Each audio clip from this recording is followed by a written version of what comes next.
And this is Spiked Up. Welcome to Spiked Up. Welcome to Spiked Up. Welcome to Spiked Up.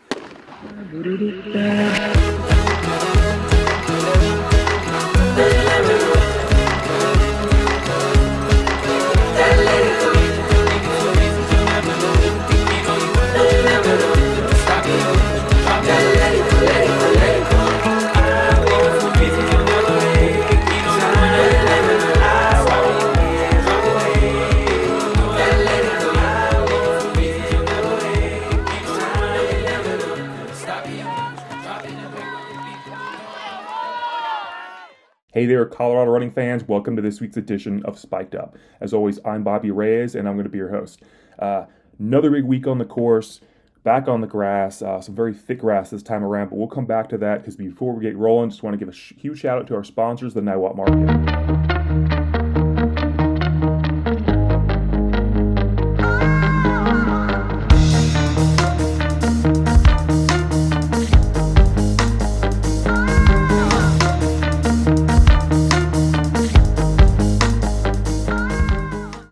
All right, we've got plenty to talk about this week because the third week of the season, more and more athletes are hitting the course. We're starting to see a little bit more effort, so we've got quite a few things to talk about. I'm going to start this week's podcast at the Centaurus Bernie Gay Invitational because we saw the defending Nike Cross national champions, the Niwot boys, open up their season here. Most of them, at least, they did, but leading the way was Hunter Robbie. He won this one running 15:40. Niwot boys put all 5 scoring runners in the top 11. They are the preseason U.S. number 1 ranked team, and already right now I know they're still working things out. They're still finalizing a lineup. Not even finalizing, they're just getting things started, but already looking really, really strong in the opening race of the season. And to be outdone a little bit here, the Niwot girls dominated 22-point tally. All 5 scoring runners in the top 8, led by Anna Prock and Addie Ritzenheim. They went 1-2 here, both clocked at 18:41. Anna Prock got this one 8:41.4 to Addie's 0.5.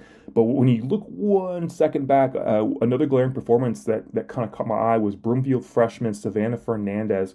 She took third here, running 18:42.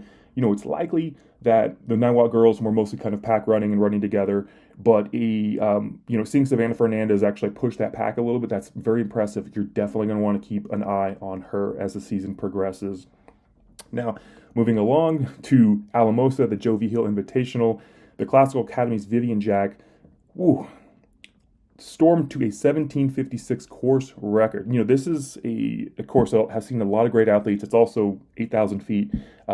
Sub-18 performance at 8,000 feet is incredible. And to add, it's a course record. And she also led TCA to the team victory where they tallied 53 points to win this one over Durango. That's leading 3A right now. Very, very impressive. Very exciting things in front of her. All right, now we're going to move along to the highlighted race of the week, the Cherry Creek Steve Lohman Invitational, because fireworks coming out of this one, per the usual. Of additional note, though, before we even start talking about this race, this was a completely different course than previous years. Not a lot of pavement, no track finish. This one saw a grass start, grass finish, and we're talking thick grass too. And there was a bit of a spicy hill in the middle of that as well, which definitely took the sting out of a lot of kicks. But different course, same incredible performances though. But when watching the girls race, I could not help but think of the Fort Minor song "Remember the Name," which came out in 2005, which was just about 2 years maybe before Heritage's Emery Schwamm was born. But watching her race reminded me of that song because she is 2 for 2 this season. She's flirted with 17 minutes twice. She ran 17:14 here to win on this new course, which backs up her 17:07 from the Cheyenne Mountain Stampede several weeks ago. She is the real deal, and she's proving that. Because not only are her 2 performances the 2 fastest times run in Colorado this season, it's for me, it's not just how fast she's running, it's who she's beating. And on Saturday, she took down a stellar field.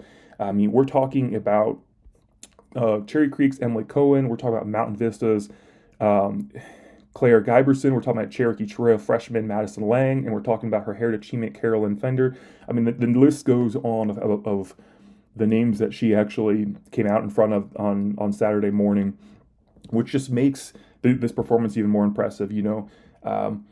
she's definitely got her eyes on Nike Cross Nationals, Nike Regionals, and State. And the way I read her performances, again, it's not just about the speed, it's about the competition aspect of it. And she is clearly a competitor. It does not matter who she's racing or how good they are, because she is wanting to win.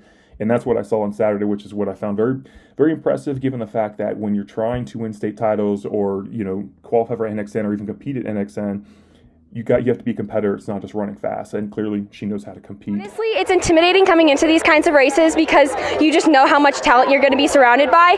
But I think also, as soon as that gun went off, it felt very comforting and very it was so supportive to have everybody around me like pushing the pace, and to have Emily run right beside me for most of it. We were definitely working together. On the topic of names to remember, we got Q Madison Lang here, the Cherokee Trail freshman. Another big run performance out of her. She runs 17:21 to finish second here. And kind of like Emery, it's not just the speed part of it, it's actually who she's running in front of, who she's actually beating to the line. And I really feel like we're starting to see this new wave of freshmen or younger runners who are going to start making their marks early in their high school career. You're definitely going to want to remember the name Madison Lang as well as Emily Schwang. Again, we still have a couple of months in front of us worth of the season, but already seeing some incredible performances that are telling us that we've got a lot to be excited about. On the topic of a lot to be excited about, the boys race, the finish. This one came down to the line, and it's Ben Adams from Mountain Vista. He's 2 for 2 this season, won this one running 14:58, which was just a second ahead of Coronado Xavier Campos on that comeback trail. Anybody who watched this race, this last kick, the last 400 meters was pretty wild. Ben had I'd say maybe about 10 meters or so, and Xavier just kicked like wild, but just ran out of real estate, barely getting Ben at the line. But definitely two incredible performances coming out of both of these guys. Of additional note, Coronado's Oliver Horton, who is the current state leader, did not race. So hopefully we can see that matchup later in the season. That'd be another thing to be really excited about. So Cherry Creek, Steve Loman Invitational, again, fireworks always going off at that meet. But I feel like there was a lot of revealing performances, and as we warm up into the season, this is telling us that we're going to see some exciting things. When I did going back to Emory, I did talk to her after the race, and I know she's eyeing a sub-17 performance. Hey, what is a week away? Liberty Bell. So right now, I'm going to go ahead and put a prediction out there that we will see Colorado's first sub-17 clocking at Liberty Bell here in the middle of September. So I'm just going to take a bit of a breather and digest all of this. All right, so that's going to wrap up this week's edition of Spiked Up. One more time, huge shout out to the sponsors, the Niwot Market. Liberty Bell is a week away. Runner Space will be on site providing a live stream if you can't be there or get to the finish line, because you know how those races are just super fast. So plenty to be excited about in the coming weeks.